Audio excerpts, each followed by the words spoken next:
pop down right here. Steve, we're on. Donnybrook. I see a red light. It must be on. Ladies and gentlemen, thank you so much for coming to this. Thank you so much for coming to this. I'm playing with it when they're photographing me, but I don't know to pick it up to talk. This is a panel on the history of horror film. The irony is when you think about the horror film, when I tell you what's the first horror film, what's your answer? I'm sorry? Your first was The Blob. Yeah. The original was Steve McQueen? There you go. Yeah. Stephen McQueen. Was it Stephen Yeah. then?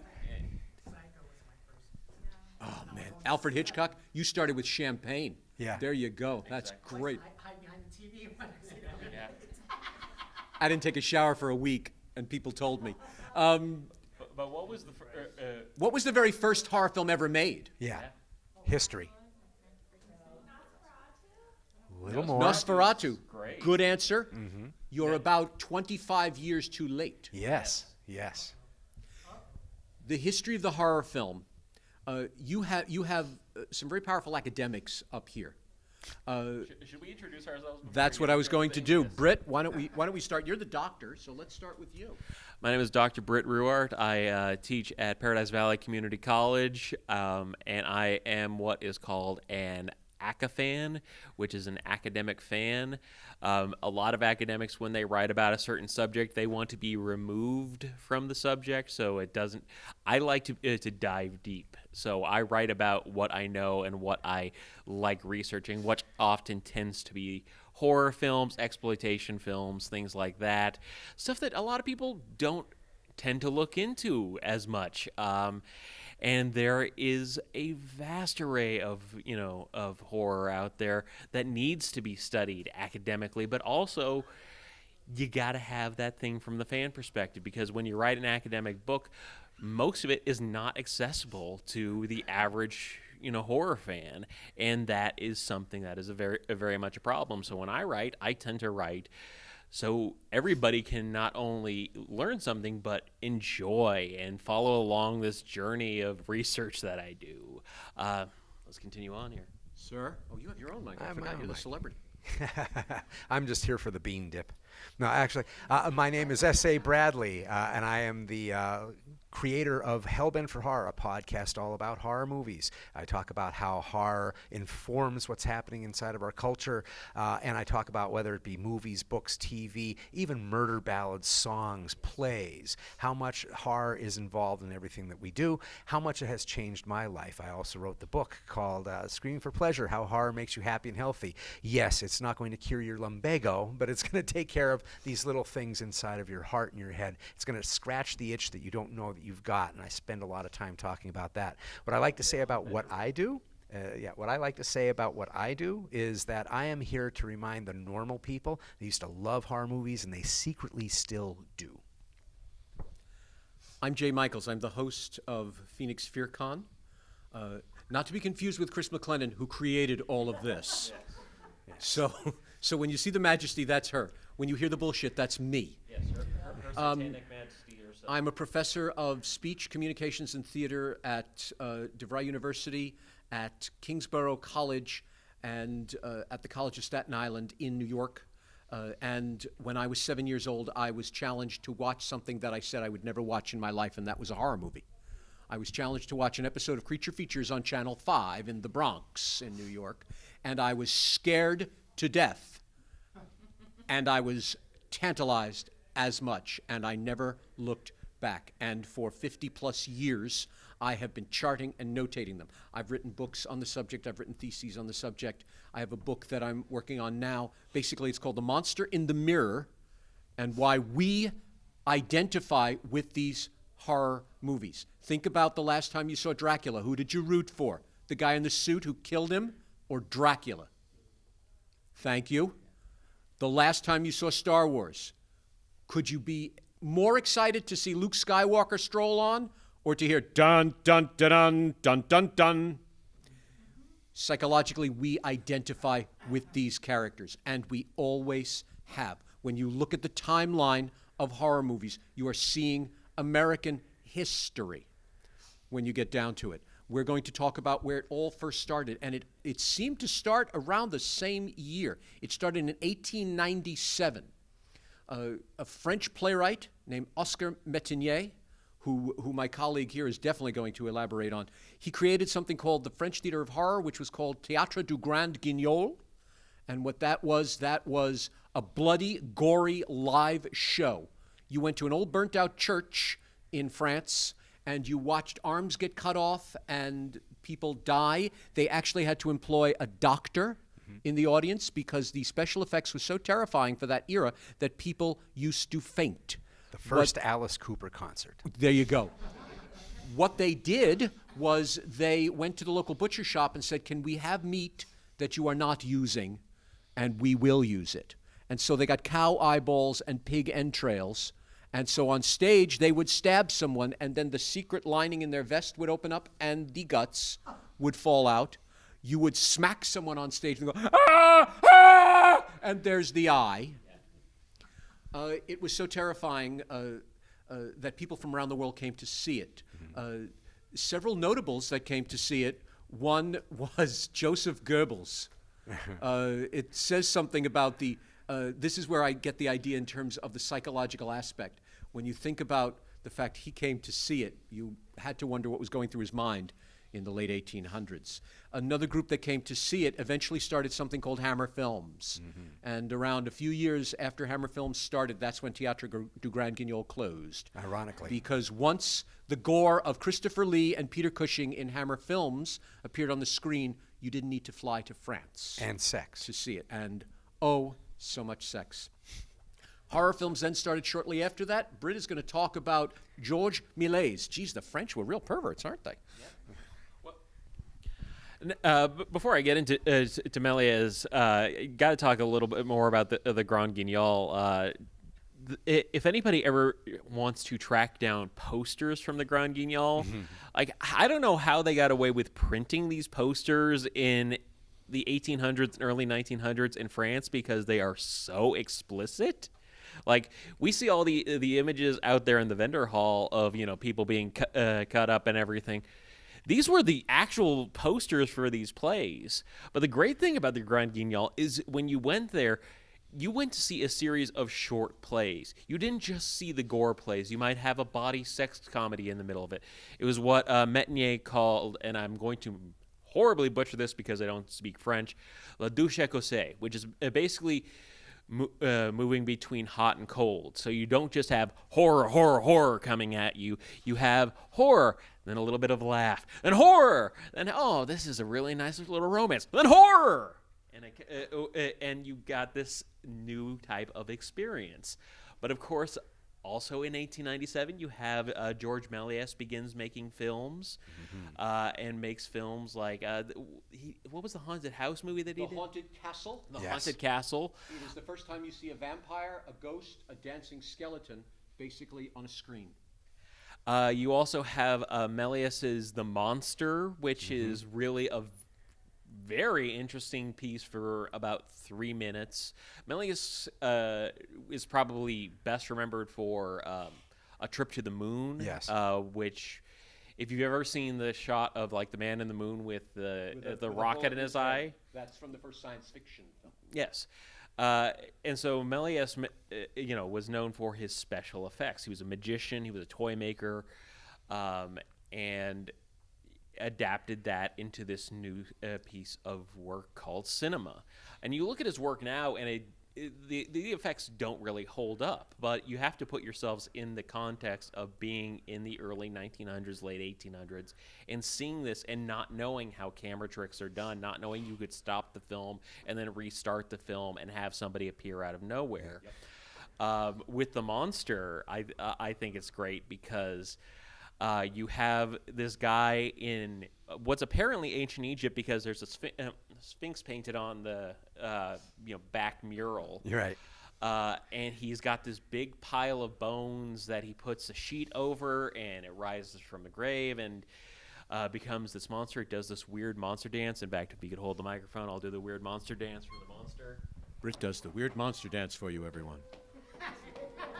That is the weird monster dance, Oh my gosh, 1900. Next time you're all at the club, pull out the monster, and you'll get some looks. I'll tell you that. You'll get some numbers. Just Yesterday, and I think I danced them all. Yeah. I think it's also kind of important to put into context what we're looking at. This is the birth of film, motion pictures actually happening, where people said that there will be no more death because now we have people captured forever in film. The first movies that are being shown are just a train coming into a station, and people are jumping up and leaving the room because they can't understand yet that we are watching just an image. At first, they think that it is a special effect where there's an actual train in the room. So you go from that jump where people are suddenly having to see photographs suddenly move and mimic us like ghosts to actually having special effects. This is mind-blowing shit. I'm also going to offer a riddle to you all in terms of movies. Please look up, what are all these things? They're light bulbs, right? Black Mariahs. What do they have to do with Frankenstein? First round of drinks is on me. Anyone know the answer? What do they have to do with Frankenstein? Sort of. Sort of. I'm sorry? Yep. I owe you a round of drinks. The first Frankenstein. The very right first there. version of Frankenstein is not Boris Karloff's Nope. 1931 famous version. The very first version of Frankenstein was done in 1910, Yes. and it was produced by Thomas Edison. And the great thing about Edison's Frankenstein, not only is the look of the monster, which entirely different than the look of Karloff's monster that we're so used to, but in Mary Shelley's novel, they really never get into how the monster is created. We always know it's the bolt of lightning, but we know that because of the 31 Frankenstein with Karloff. But in 1910, they didn't have any idea. So how did Frankenstein create his monster? And he does it through alchemy. He puts a bunch of pieces into this bowl with a bunch of ingredients and puts that in this room, and we slowly see this skeletal creature grow flesh on its body and become the Frankenstein monster. And it has a great ending, too, which I won't spoil for anybody, because you can go and watch this on YouTube right now. It's maybe, 15 minutes long, something like that? 10 minutes, and you type in Frankenstein, Thomas Edison, you'll get so many free versions of it. You'll get the same with The Haunted Castle by George Miller. And it's amazing. And the monster. It's amazing Right. stuff, too, because what was just brought up about alchemy is really interesting because prior to there being a Frankenstein, there was the Golem, which is an old folk tale of a rabbi who creates a monster out of clay to basically take revenge on certain things. So the thing that's really intriguing about Frankenstein is that Mary Shelley creates this story right around the Industrial Revolution, where suddenly alchemy and magic turns into something else that's more towards the sciences. And I think it's really intriguing that as we know Frankenstein now, this is something that's basically body parts of a whole bunch of people becoming this one creature. And if you think about what was happening in the Industrial Revolution, you have things like the Ring trilogy coming out of this because of what is happening to the pastoral England. And so you see the same thing happening with Mary Shelley saying, we forget that the Industrial Revolution had a serious fucking body count. There was no OSHA. They were experimenting and people were dying. In Chicago, the gutters that you see were not for rain. They were for the blood of pigs as they were making abattoirs and they were doing this mass production. People were going nuts in the street from the smell of blood. And this is the kind of thing that they were bringing in, Mary Shelley was bringing into Frankenstein. I love that Edison does this because another contextual thing is that the first horror movies don't even know that they're horror movies. These guys didn't consider themselves artists. If you were to go up to Edison and say, you're a great artist, he might punch you in the face. All the early things had little charts on them. They were doing experiments on what motion would be like. They did pictures of people who were naked. And then sex was involved with the first kiss. And then we have a woman who's an acrobat who's naked. That's another one. But the thing that becomes the first horror movie is the execution of a guy that has the first establishing shot ever in a movie. Up till then, these are like little documents, little documentaries. They were not able to show the man actually getting executed, and you can look this up, electrocuted. There's also electrocution of an elephant, which is another form of horror. But what Topsy. they do, yes, Topsy. Who was also killed by Thomas Edison. Yes, Thomas Edison once again. So you have this movie that they do about the execution of this guy, and they show this establishing shot that was shot much later of the prison. And then they just show a guy in a chair. They already had you fooled by the magic. People thought they were actually watching somebody getting electrocuted. They thought they had seen the first snuff film. But the reality was they recreated that. And all they did was use the actual place to create the concept that you were watching it, you were there. This is brilliant stuff for a guy who didn't even know he was an artist or didn't want to be known as an artist. And it's great you brought up the Golem, because I think that'll be a perfect segue into talking about German Expressionism. Yes. The Golem, of which is the first real monster of German Expressionism. There are about 3 Golem movies that were made from 1917 to about 1920, only one of which survives. The one that does survive, the Golem that conquered the world, something like that. If you just search for Der Golem, you'll find it. Golem. Yep. Yeah, you'll find it. You can again, it's public domain. You can watch it on YouTube. A lot of the effects really hold up. And it's a really amazing piece of work. But of course, also in 1920, when you have Der Golem come out, you have The Cabin of Dr. Caligari. Yes. My jam. Yes. I absolutely love Cabin of Dr. Caligari. I love German Expressionism because if you love horror, the guts, the idea of how we get to horror, the blueprint is in German Expressionism. Between Nosferatu and Cabin of Dr. Caligari, we have a fingerprint of where we're going to go, even in pacing. But German Expressionism is a movement, and part of that is film. The Expressionists were basically trying to figure out how to bring the emotions that are inside of us, the internal emotions, and bring them externally into the art, the music, and the painting. And with the film, we have Robert Wine create this movie that happens right. I love to talk about the context of where things come from. And so what we're at, in 1918, we have pretty much the end of World War I, and suddenly Germany is thrown into chaos. They are doing reparations. They need to pay everybody for the war that they basically started. So what Germany starts doing is they start just printing money, which is where we get this major inflation. People can't buy bread. It's too expensive to feed each other. 700,000 Germans die after the last bullet is shot. And so there is a demoralization, there's a degradation, a quiet dread that is filling Germany. And all of a sudden comes this movie that goes and brings the internal horrors externally. If you look at the Cabin of Dr. Caligari, and they painted everything because we're in the Weimar era and there's no money whatsoever, so they are painting twisted streets, twisted rooms. There is just one slash of light in some rooms. Everything is speaking as the twisted, horrible feelings that the German people are feeling at that time. There is an oppressiveness that is happening. We have a story of a somnambulist, a sleepwalker, who is controlled by someone in power of them to go and do their bidding. What could be closer to a soldier, a reluctant soldier? You have all of this happening, and this movie is the first big hit. It's a movie that has despair. It is the first twist ending. I always know if somebody actually watched Dr. Caligari by whether they know the final sequence. Mm-hmm. But all of this is happening where the sets themselves are screaming. Muncher's The Scream is German Expressionism, that painting. And so we have a movie which is a moving version of The Scream, and it is allowing this madness that people were feeling. The world is mad. That is a horror movie universe. Nothing works in Caligari. The government doesn't work. The houses don't work. Everybody is corrupt. And in the end, we find out just how corrupt everything is. We find this measure of insanity. That was a big, big hit. And the German people loved it because it spoke for them.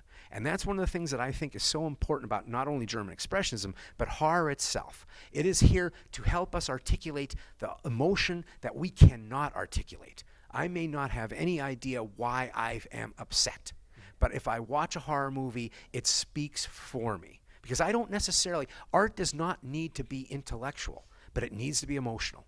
It doesn't exist if there isn't emotion involved in it. We think about it later. The horror movie is visceral. Yes. When you think about it in this sense. At that point, as Scott eloquently brought out, there was no horror. You didn't have a horror movie. These filmmakers didn't make horror movies, but they made monsters. What do you think the monsters were at the top of the 1900s? Now remember, Dracula was only 3 years old. The novel was only 3 years old. Frankenstein was maybe about 20 years old. So people didn't know it so well enough to say, oh, let's do a vampire movie, let's do a werewolf movie. They didn't know them. So what did people think were monsters back then? Anyone want to venture a guess when you think about the silent movies? I have an answer, but I'll wait. You do. Let's think about the monsters of that era. The somnambulist Cesare in The Cabinet of Dr. Caligari. The vampire in Nosferatu. Count Orlok. And I've spoken to Dacre Stoker. His family is still pissed about what happened with that. Lon Chaney's Hunchback of Notre Dame, Lon Chaney's Phantom of the Opera. Lon Chaney in London After Midnight. Yep, Lon Chaney, the man who must be slapped. Who must be slapped. I contend that the reason that London After Midnight was burned and destroyed and no one has any real copies of it is for this reason. All the other characters, what kind of monsters were they? Who said that? You get extra credit. If you're in my class, I give you extra credit. That's an A. They are human monsters. Nobody knew to say, let's have the undead. Nobody knew to say, let's have a vampire or a witch or whatever. The Phantom of the Opera is a disfigured man. The Hunchback of Notre Dame is a disfigured man with mental illness. He's essentially a special needs child. Cesare is someone who has a sleep disorder. And let's get huge, and all of us, and this man here is an example of it perfectly, as are you, as are you, as are you. Nosferatu was done in 1922. Next year's the centennial. Right. It was done a year after the 1918 pandemic ended. So going through everyone's mind was the notion that vermin are spreading disease. And so Dracula in that became a creature that looked like a rat. And they said that the vampire was spreading the plague. And my favorite, if you watch that movie with your 2021 head, you watch it one scene where someone runs into a meeting and said, there is a plague, and everyone puts on masks. They all run home, and they lock their doors. Yeah. So the vampire in that became the parable, if you will, for the plague. Yeah. Monsters are metaphors, and thank goodness for the monster as a metaphor, because another interesting thing, we talk about Lon Chaney, Man of a Thousand Faces, and if you look at many of the monsters that he played, they were human. Once again, World War I comes into play. People were coming home mutilated. They had to cover their faces. They had to put on fake faces for the sake of the citizens who could not take the monstrosities that they had become. So if you look at many of the Lon Chaney parts, he has no legs, he has no arms, he is hunchbacked, all of this stuff, the grotesque of becoming monstrous is what was there. The science or the suspense or the supernatural beast frees us from that. The monster becomes the metaphor. It can stand in for anything. We're no longer pointing at one person, one type of person as the other. We can now have anything be the monster. It can be a concept as well as it can be a human being or a group of people. How many of you have thought of yourself as a monster at some point? How many of you have been somewhere where you said, oh, my clothing, my hair, my something, oh, everyone's looking at me? There is a... 1920, you would be the Phantom of the Opera. Yeah. There is a phenomenal film from the 1920s German Expressionist movement that's called a horror film, even though it really isn't, and it's called a horror film because of the monster. And the movie is called The Man Who Laughs. Man Who Laughs. If you've never seen The Man Who Laughs, you are familiar at least with the monster because he becomes the inspiration in looks for the Joker. And yet the character himself is very understanding. He is a Cyrano de Bergerac type of figure, wanting love and wanting nothing but love, but having this horribly disfigured face of the permanent grin, plastered to his brow. And it's a tragic tale. It's not. People have called it a horror film. I don't know that I would call it a horror film, although there are horrific elements to it. Jerry Robinson actually saw that movie Right. and said, that's the Joker.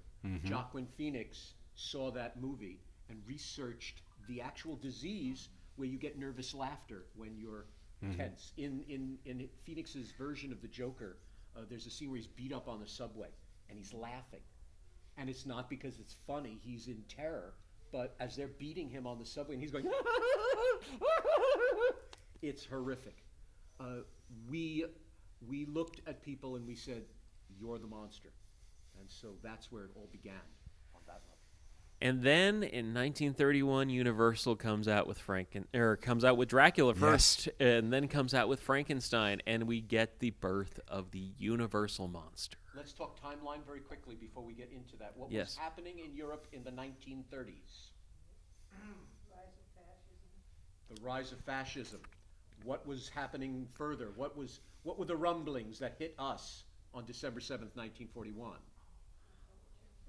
So we were all terrified, and this goes into radio for a moment. We were all terrified during the 30s because something from Europe was coming after us. So in 1937, when Orson Welles said, I'm going to do a radio show. I'm going to do War of the Worlds. I'm going to tell everyone the Martians are coming. Now, by nowadays standards, would you believe that the Martians are coming? No. Not unless, please, there's so many news services, you have to wait for 17 What if it broke on Twitter? Probably. There you go, until it's on Twitter. Until the Martians landed and they are part of cancel culture, no one knows that they're here. But anyway, then there were there was only a few radio stations. So when Orson Welles said the Martians were coming, we didn't hear the Martians were coming. We heard the Nazis were coming. And then it was a self-fulfilling prophecy. He said, the phone lines are jammed, the streets are crowded, the highways are congested. So everyone in terror ran into their car to be with their family and congested the highways. Then they grabbed the phones and jammed up the phone lines, and so the phone lines were jammed. So he said it, we did it, and we created that horror. Connecting what we just said into the timeline of the 1930s, that's why we were terrified of Dracula from Europe, Frankenstein from Europe, Werewolf, who seems to be of that strange cult somewhere, where? In Europe. Even the Mummy, when you get down to it, we don't know what's going on in Egypt. You know, we're talking about the curse of the mummy's tomb. We're talking about Tutankhamun. So there was the terror. The last thing I say, and I'm turning it back over to Britt on this, talking about the timeline of the 1930s. Mary Shelley had no children. Not for trying, though. She wanted children desperately, but she kept having stillbirths. She kept having miscarriages. She could not have children. It affected her mentally, and she thought to herself that she could only breed dead children. And so at a party with her husband Percy Shelley, and several of their friends, they got way stoned, as artists did back then, certainly not now. And they challenged each other to write ghost stories. And at this party, she accessed the fact that she could only birth dead children and told the story of a doctor who birthed a child from the dead, Frankenstein. Then a paranoid man who was afraid of growing old, who was a closeted homosexual, created a story. His name was Polidori. He created a story called The Vampire, which was read by a theater manager in England who was under the thumb of a very powerful actor. And so the theater manager, Bram Stoker, took The Vampire, his knowledge of Shakespeare, and this theater owner that he was part of, and created Dracula. So in one drug-filled party, Dracula and Frankenstein were created. Again, from Mary Shelley's own misery of simply not having children. Again, she thought she was a monster. Yeah. So what did she do? It's interesting that you mentioned Shakespeare, because if you look at Shakespeare's plays, one of the things that they're all about England. They're just all set in different places. And so you can look at the monsters as being from Europe and things like that, but it can also be all about us. And that's the thing that I think is really interesting in the interpretations that we can have about the horror film and the horror story. And I think that's really intriguing. History majors, when, and I'm going to hand you this because you're going to know this better than I am. History majors, what happened in the, what was the era called in the late 1800s in England? Those of you that passed history, not me. I'm sorry? You get an extra credit also. The Victorian era. Queen Victoria, as much as she had like 37 children and lovers and all sorts of things, she was buttoned up. She was very proper. Everyone was sexually repressed. No one had in sex. England in the late 1800s. Ever. Well, with all them petticoats, please, you couldn't have a one-night stand. It would be morning before you got undressed. And that's just the corset. And there you go. Yeah. And so everybody was sexually repressed. So from sometime around 1850 until 1900, all these sexually repressed authors said, I got to put this on paper because I can't put it anywhere else. And so Robert Louis Stevenson decided to write The Strange Case of Dr. Jekyll and Mr. Hyde. Yes. Bram Stoker wrote Dracula. Mary Shelley wrote Frankenstein. That is where the werewolf legend came into fore. Every monster that we know today started in merry old England at the time when they couldn't be merry. So one of the things I want to get into is talking about the film The Wolfman, because it is my favorite of the universe. 80 years. Yeah. Dracula and Frankenstein are 90 years old this year, and the Wolfman is 80 years old. You will all see the centennial of the three big Universal Pictures monsters.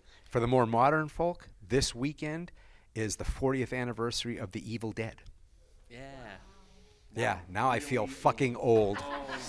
My God. But what I love about the Wolfman, and what really speaks to that idea of European corruption and European influence, is it's basically about an American, I think he's actually supposed to be Canadian in the movie, if I'm not mistaken, son of a British knight, comes back to visit his ancestral home, is bitten by a werewolf, played by Bela Lugosi, and then is horribly transformed in the night. He's a tragic figure. He's Hamlet of Denmark. Yes. But he's an American who's afflicted by this, so we get to see him both in his human side, a very human side, that Lon Chaney Jr. just gives so much emotion to and so much sympathy for. So many of the monsters we had viewed before this, most of them were horrible monsters that we had very little empathy with. We liked the characters. We didn't really empathize with them, but we could empathize with the Wolfman. And there's a really interesting thing about the original Wolfman. Kurt Siodmak was the writer, and he was someone who ran from the Nazis.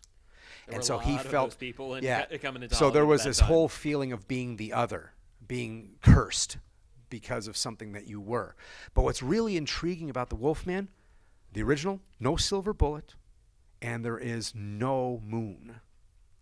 These things come later. This is a psychological horror movie for a long period of the film. In fact, at one point when they were writing this and they were putting this together, they never wanted there to be a wolf man. But then that was brought in because, of course, we're in the Universal monster world. We want to have that monster. But the very beginning is an idea that it's all about curse. And we see an attack, but we see a four-legged monster perhaps. Maybe it's a wolf. And then later on we see a biped that's walking around.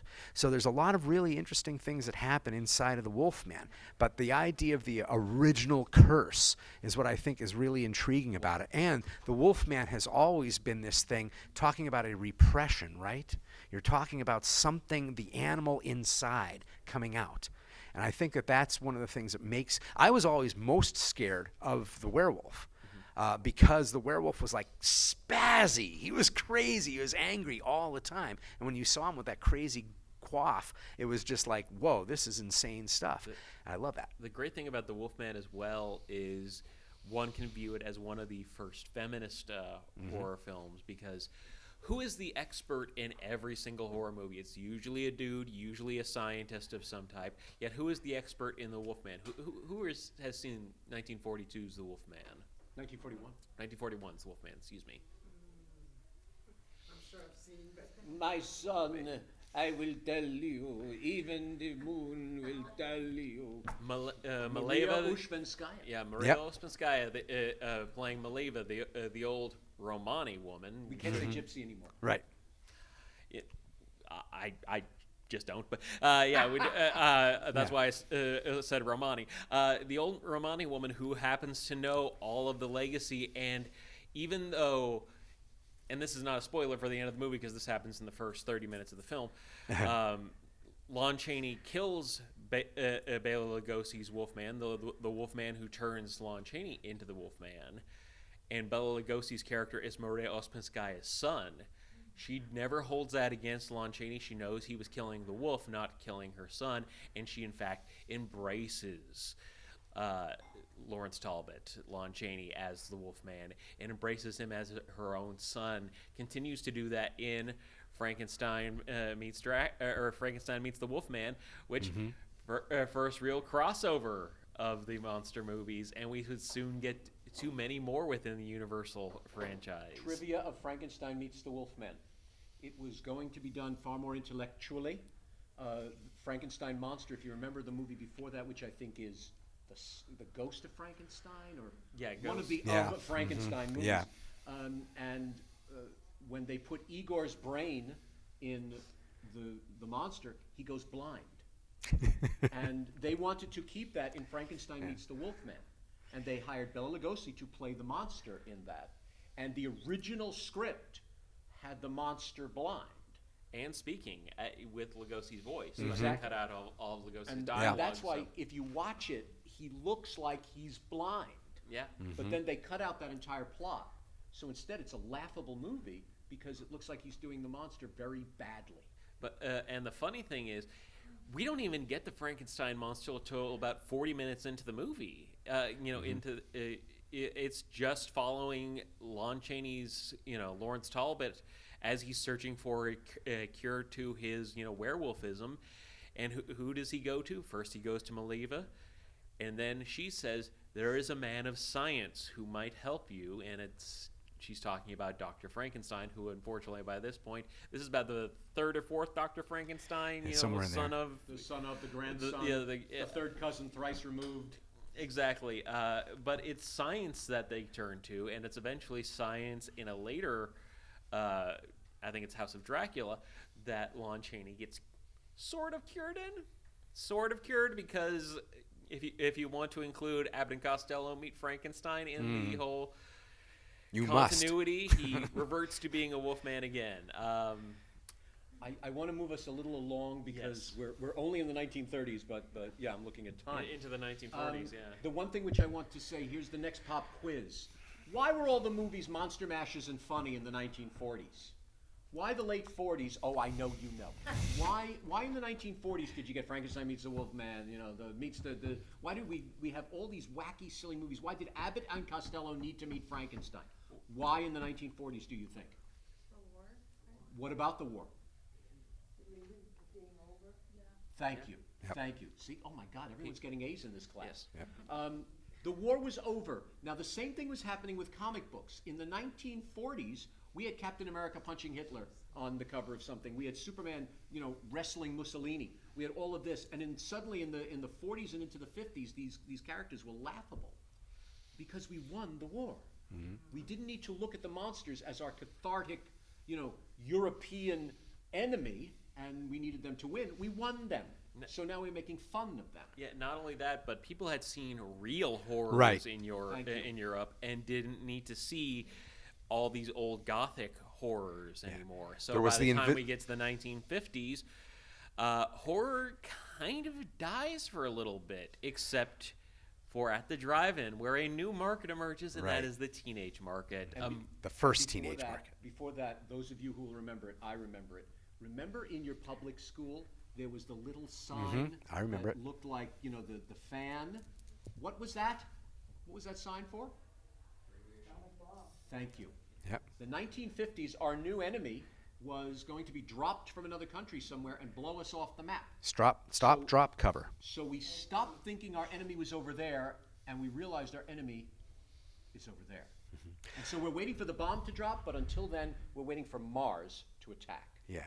Exactly. So you have all of these alien movies. You have nuclear annihilation movies that include giant monsters Yeah. being born of nuclear This radiation. is- Of course, the best among those being the original Japanese language version of Gojira, which has so much subtext because they are the only country who's ever had a bomb dropped against them. Yeah. We can't just gloss over this. This is a major piece of what happens with our collective anxiety with horror films. We drop the bomb, and we don't know what's going to happen. If you look at Oppenheimer's notes, he's saying that might be an explosion that never stops, and we still do it. We end the war, but we open Pandora's box. And I love that Gojira just got brought up because them happens a little bit before that. Now, what's intriguing is two different cultures and two different countries looking at Pandora's box differently. So we, if you watch the original Them, they come right out and say, we have opened Pandora's box. There's a scientist that says, we have played with nature. The monsters, the giant ants, are coming out of the desert in Nevada, which just so happens to be where we were testing all of the bombs, right? So we have nature, which we have no clue what we've done to it, is coming to life. Giant tarantulas, all of that stuff, and it's heading towards Los Angeles. So we have that idea where we're dealing in our own way with this collective grief and guilt. We killed millions, right? We did that. We're the only country to ever drop a bomb on human beings like that, 2 bombs. Now think about this. Think about us making a movie within 10 years of 9/11. That's a horror movie. We would never do it. Too soon, we would say. Godzilla comes out before a decade goes by, and it's all about annihilation. Now, he doesn't come out, Godzilla does not come out and go after New York. He doesn't go after San Francisco. He goes after Tokyo. Talk about guilt. Talk about having residue of what hell had been wrought by what they did as choices, the higher-ups. We have the collective id coming ashore that breathes fire. We're still doing atomic tests around Japan and the Bikini Islands that we're saying we're not doing. They know better. So we have this whole thing of this old god coming out of the ocean and wreaking havoc on a punished society. Talk about 2 different cultures dealing with what we did to the world by turning us into a Cold War world. Very recently, Japan has even said that these characters are their manifestation of the guilt of the war. And of course, with them and tarantula movies like that, it's all about what could happen if a bombing went terribly. Whereas with Godzilla is the bomb. Mm-hmm. It is the manifestation of the actual bomb. We're not saying what could happen. We're saying this happened. And this is our physical manifestation of what's happening. I'm a lover of slang, and when you say something's da bomb, what is it? Is it good or bad? It's great. That's da bomb. It makes all the difference in the world.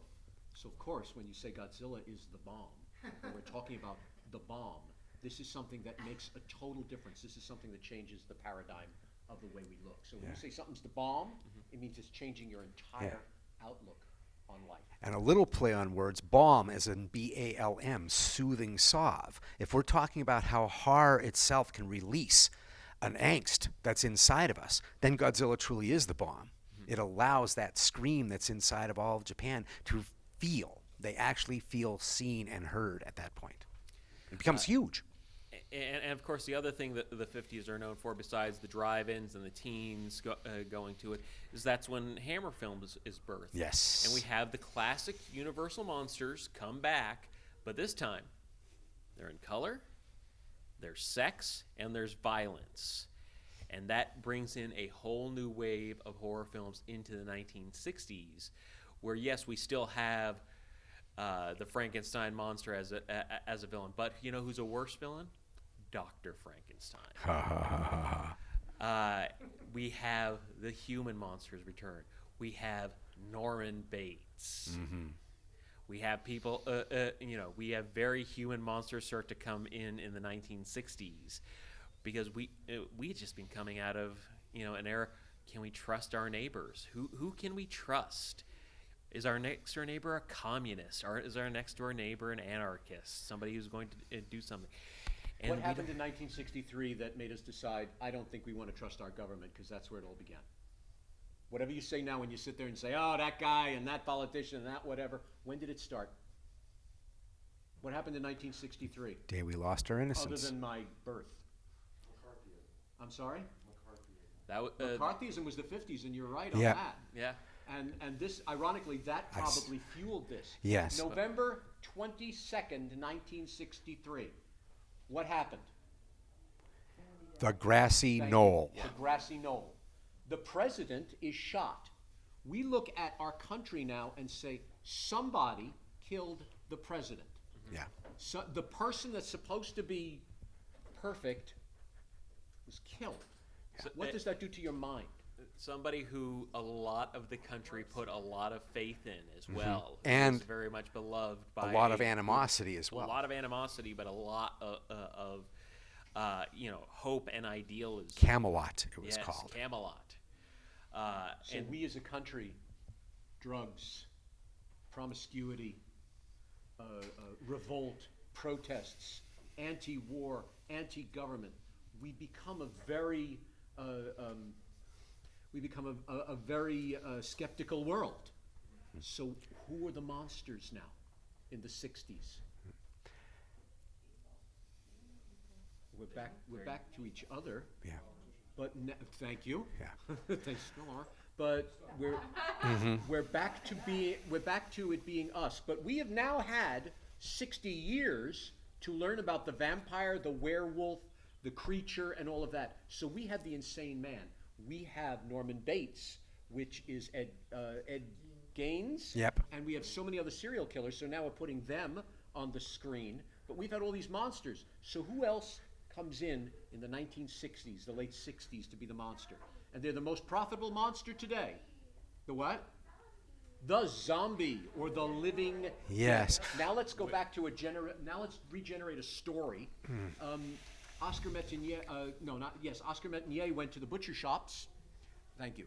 Oscar Metenier went to the butcher shops and said, may I have your guts? May I have your eyeballs? I'm going to use them for my plays. George Romero went to a Pennsylvania butcher shop and said, can I have your guts? Can I have your eyeballs? And would you like to be in my movie as a zombie?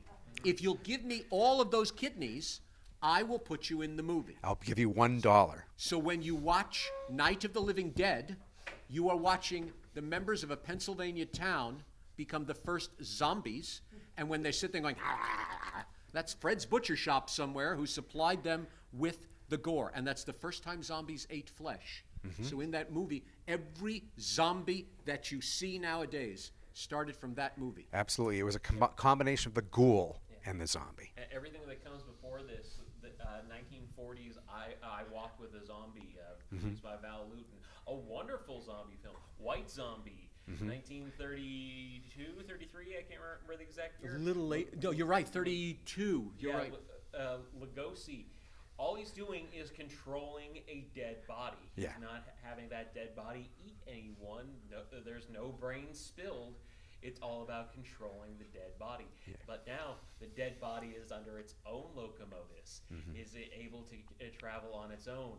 And it hungers for itself. It hungers for you and me. Yeah.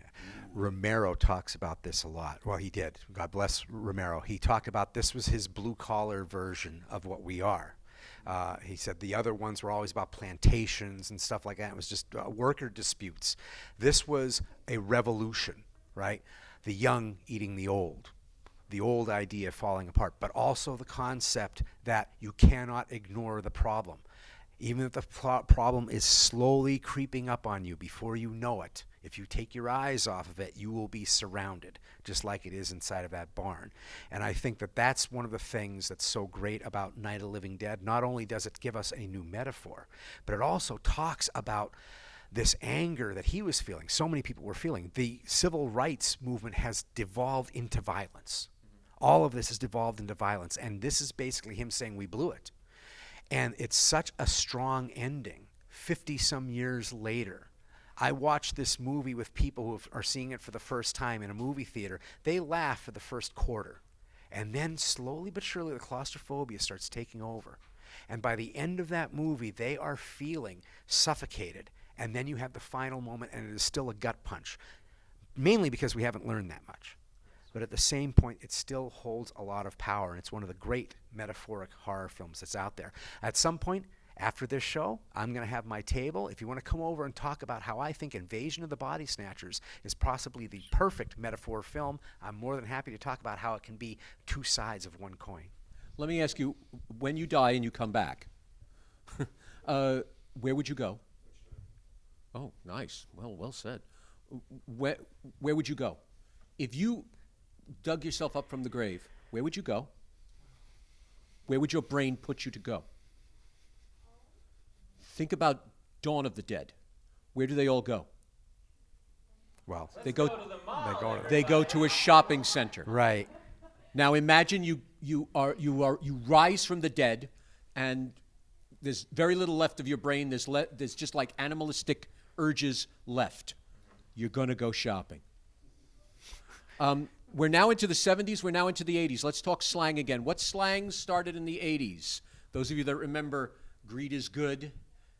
You make a killing in the stock market. My company was taken over in a bloodless coup. Oh, it was a bloodbath when they fired everyone. That sounds like a horror movie. That sounds like a really gory horror movie. What happened in the 80s? We all became part of a bloodless coup when Freddy decided to cut us open in our dreams, when Michael Myers decided that his mother's puritanical ways are going to rise him from the grave, as well as Jason Voorhees' puritanical mother's ways is going to rise him from the grave. And we give birth to the slasher film. And of course, we got to look at kind of where did that come from. And a lot of it came from serial killers became huge in the 70s, late 60s to 70s. There were big news stories.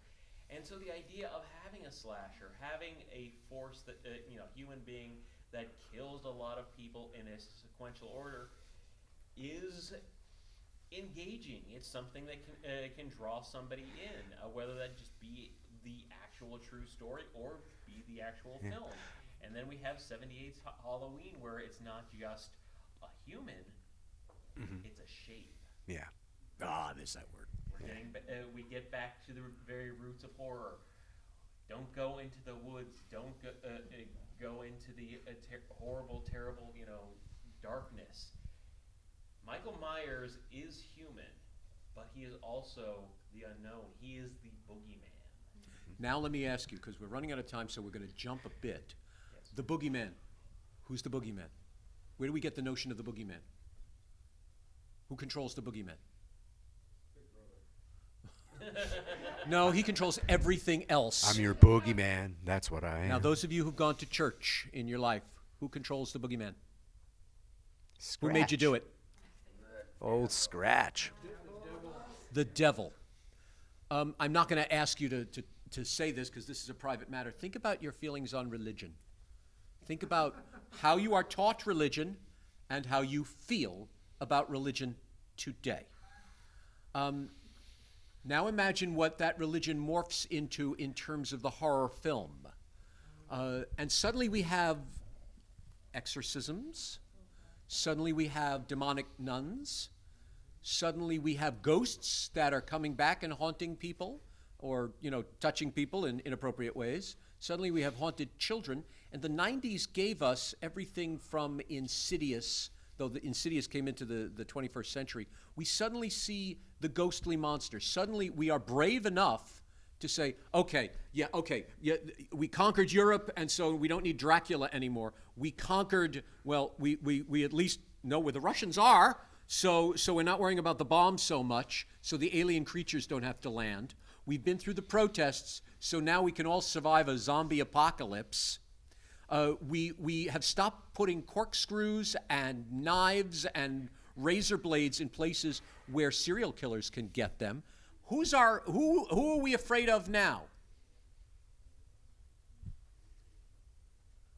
And suddenly demons are all over the place. Now I'm asking my distinguished guests, and I'm asking all of you, we're in the 21st century now. We are a full generation in the 21st century. We have been through corruption like you don't know. We have been through social media. Oh, I'm sorry, I already said corruption. Never mind. We have already been through a plague of our own. By the fact I don't know what your nose looks like means we are in the plague still. We have been through life like we do not know. Who's the next monster? Who's it? Who are we afraid of now? Donald Trump. I was thinking that.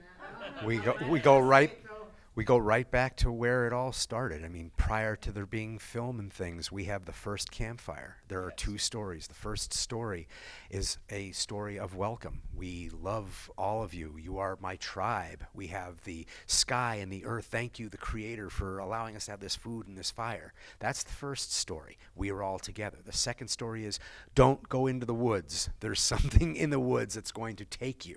And that is the other. The other is always with us, and the other will always take another form. The smart, really scary horror movies are the ones that say, where is the other? And says it's inside of us. Exactly. And that's where we are. Darren McGavin, who did The Night Stalker, for those of you who remember that movie and those series, he said he doesn't like the man in the rubber mask. With him, it's a knock on the door, and you go to the door, and there's no one there. Britt, who's the next monster? It's us. I mean, it's always going to be us. It's going to be some form of a human monster, and that will always come back, whether it is a zombie, or it's a demonically possessed human, or it's a slasher. We're always going to be at the center of it because man is the most dangerous game, and man is the most dangerous creature. We are the apex predator, and we are the most dangerous thing to each other. I'm going to give you a statistic that I read in a book called The Horror Film Reader, and it has stuck with me for all these years. And then I open the floor to questions, to comments, and everything. And as you know, Scott has a booth here, so please go, and he will elucidate you forever. You can pick up his book. It's great. Britt is wandering about. Look for the guy in the t-shirt. Oh, the guy in the t-shirt. Well, that's board. there you go. Look for the guy in the leather jacket. That covers it. He will also elucidate you. But I give you this statistic. At the height, who was Freddy Krueger? What was his character? What was his crime? Well, they think that he was a pedophile. He was a pedophile and a child molester. Mm-hmm. In the 1980s, the leading Halloween costume throughout the era of Freddy Krueger was the Freddy Krueger costume. They talk about this scene where you see a kid in a green and red sweater with the glove, and he's waving at his mother while he's trick-or-treating, and she's waving back. What mother gets the script? Banging the mic. What mother gets the costume of a known child molester who hunts down children in their nightmares? Who gives that to your 10-year-old for Halloween? I would. So would I, but that's another story. I bought it for my son. Don't get me started. And he works for Google, so I guess he's fine. But the bottom line, and what we've all been saying, who's the monster? Just look around you. Questions, comments, thoughts? Yes. You're all terrified because you think the monsters are us. Yeah. Who's taking this room next because we're over time? The next. Well, we're now out of here. Ladies and gentlemen, thank you all very much. Thank you It is so a much. pleasure. Thank you, everybody. It was a pleasure. Thank you. Hold on, everybody. Take two on the goodbye. Thank you all, everyone, very much for coming. You've given me great pleasure on something very simple, by the way. As we spoke, because this could be a very academic topic, as we spoke, you all went, oh. And for those of us with such degrees, that's like a standing ovation. So We love to watch you learn. thank you. We love to watch you engage. Didn't that sound dirty? We That's give another it. story. We give it away. Thank you, if we ladies and don't gentlemen. give it You're away, all around. it's just hoarding. Feel free to chat with us. We love to talk. Thanks.